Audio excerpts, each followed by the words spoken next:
Eu era arquiteta, né? Eu era arquiteta, eu tive que aprender N coisas, inclusive tive que fazer curso terceiro setor. Terceiro setor no Brasil, quando eu iniciei há 16 anos, era mais incipiente do que é hoje, que ainda é incipiente. Eu tive que estudar.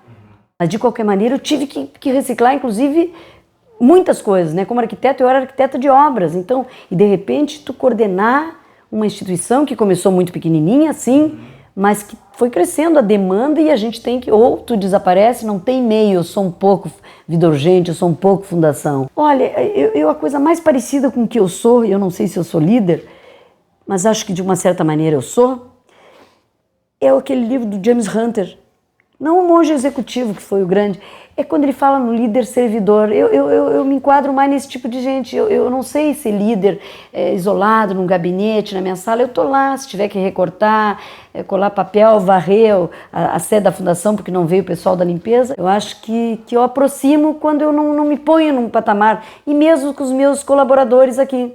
Não tem essa, precisa bater na minha sala, marcar, sabe? A minha sala é mais, eu acho que eles têm menos cerimônias de entrada, às vezes, do que falar com um colega, né?